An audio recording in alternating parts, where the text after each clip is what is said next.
البرق info کے معزز دوستو السلام علیکم۔ ناظرین گرامی، بحیثیت مسلمان ہم سب کا یہ فرض بنتا ہے کہ ہم اپنے آپ کو اسلامی تاریخ سے آگاہ رکھیں۔ ہمیں اپنی تاریخ، اپنی ثقافت اور اپنے اثاثوں کا علم ہونا چاہیے۔ آج کی یہ ویڈیو بنانے کا مقصد آپ سب کو مسلمانوں کے قبلہ اول بیت المقدس سے آگاہ کرنا ہے۔ ہم میں سے بہت کم لوگ اس سے آگاہ ہوں گے۔ ہمیں صرف اتنا ہی پتہ ہے کہ بیت المقدس مسلمانوں کے لیے ایک مقدس مقام ہے اور مسلمانوں کا قبلہ اول ہے۔ لیکن آج کی اس ویڈیو میں ہم آپ کو بیت المقدس کی مکمل تاریخ سے آگاہ کریں گے اور بیت المقدس کو انبیاء کی سرزمین کیوں کہا جاتا ہے، اور یہ بھی بتائیں گے کہ یہودیوں نے مسجد اقصی پر قبضہ کیوں کیا اور اب یہودی مسلمانوں کے قبلہ اول یعنی مسجد اقصی کو کیوں شہید کرنا چاہتے ہیں۔ ناظرین گرامی، یہ ویڈیو نہایت ہی اہم ہے، لہٰذا آپ سب سے انتہائی ادب کے ساتھ گزارش ہے کہ ویڈیو کو آخر تک ضرور دیکھیے گا تاکہ مسلمان ہونے کے ناطے آپ اپنے قبلہ اول سے متعلق ہر قسم کے حقائق سے بخوبی واقف ہو سکیں۔ پیارا دوستو، بیت المقدس کو انبیاء کی سرزمین کیوں کہا جاتا ہے اور مسلمانوں کے لیے یہ شہر اتنا مقدس کیوں ہے؟ فلسطین انبیاء علیہ السلام کا مسکن اور سرزمین رہی ہے۔ حضرت ابراہیم علیہ السلام نے فلسطین کی طرف ہجرت فرمائی تھی۔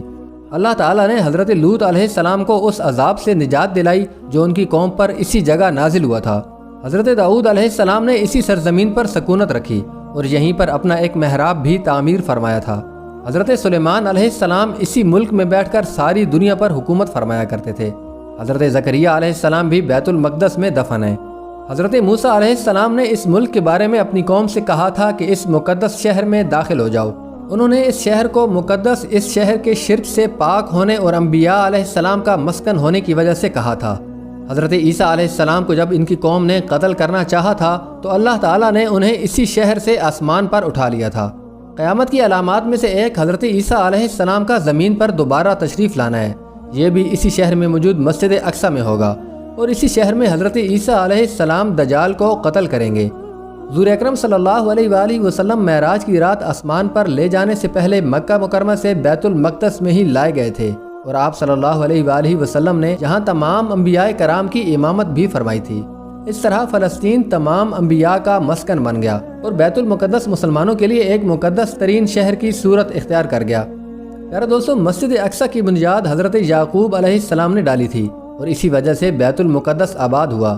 پھر کچھ عرصہ بعد حضرت سلیمان علیہ السلام کے حکم سے مسجد اور شہر کی تعمیر و تجدید کی گئی، اس لیے یہودی بیت المقدس کو ہیکل سلیمانی کہتے ہیں۔ ہیکل سلیمانی اور بیت المقدس کو 586 قبل از مسیح میں شاہ باب النصر نے مسمار کر دیا تھا اور 1 لاکھ یہودیوں کو غلام بنا کر اپنے ساتھ عراق لے گیا تھا۔ بخت نصر کے بعد 539 قبل از مسیح میں شہنشاہ فارس نے بابل فتح کر کے بنی اسرائیل کو فلسطین واپس جانے کی اجازت دے دی۔ اس طرح یہودیوں نے ہیکل سلیمانی دوبارہ تعمیر کر لیا۔ بیت المقدس پر دوسری تباہی رومیوں کے دور میں شروع ہوئی۔ رومی جرنیل نے بیت المقدس اور ہیکل سلیمانی دونوں دوبارہ مسمار کر دیے۔ 137 قبل از مسیح میں شہنشاہ ہیٹرین نے یہودیوں کو بیت المقدس اور فلسطین سے جلا وطن کر دیا۔ 4 عیسوی میں رومیوں نے عیسائیت قبول کر لی اور بیت المقدس میں گرجا گھر تعمیر کیے۔ 634 عیسوی تک بیت المقدس ہی مسلمانوں کا قبلہ اول تھا، حتیٰ کہ اللہ کے حکم کے مطابق کعبہ کو قبلہ قرار دیا گیا۔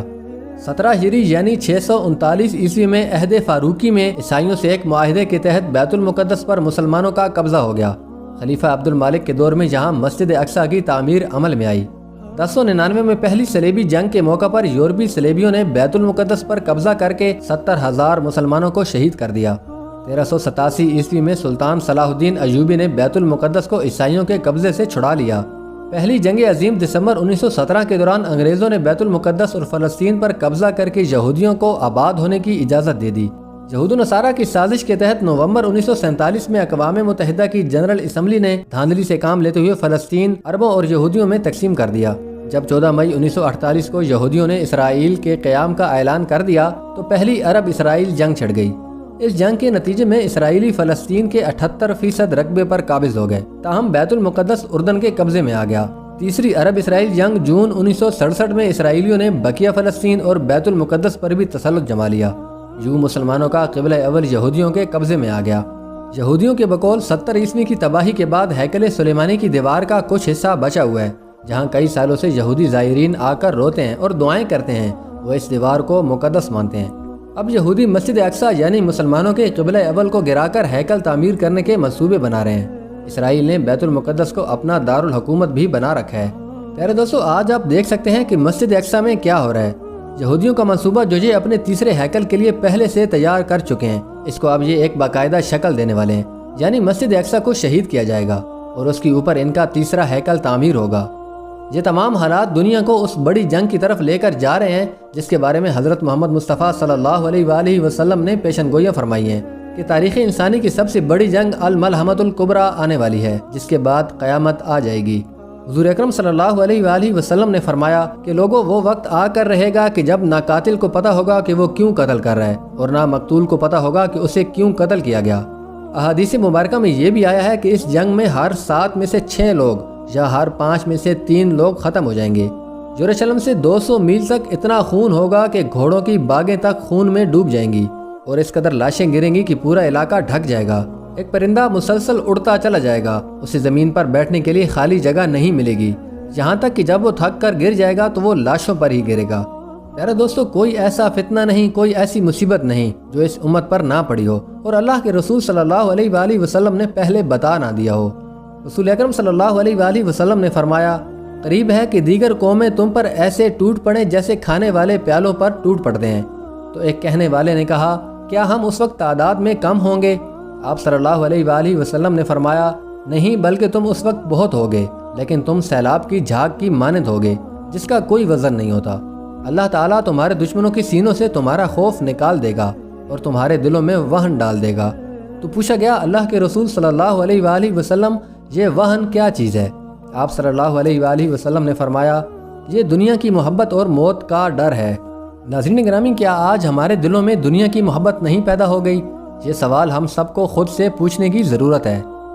آج یروشلم اور مسجد اقصیٰ اسرائیل کے قبضے میں ہیں۔ مسجد میں داخلے کے لیے اسرائیلی پولیس متعین ہے۔ یہودی جب چاہتے ہیں مسجد اقصیٰ میں داخل ہو کر نہتے مسلمانوں پر تشدد کرتے ہیں۔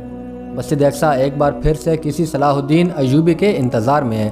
پچھلی بار 88 سال کا انتظار تھا، اب ایک بار پھر سے انتظار ہے۔ یہ انتظار کتنا طویل ہوگا یہ تو صرف اللہ کے علم میں ہے، لیکن کہتے ہیں کہ مسجد اقصیٰ ایک بار پھر سے آزاد ہوگی اور تب قیامت قریب ہوگی۔ پیارے دوستو، اس ویڈیو کو اتنا شیئر کریں کہ یہ ہر مسلمان نوجوان تک پہنچ جائے، کیونکہ مسجد اقصیٰ اور بیت المقدس صرف اور صرف مسلمانوں کی میراث ہے۔ اللہ تعالی ہم سب کو اسلام کی حقیقی خدمت کرنے کی توفیق عطا فرمائے، آمین۔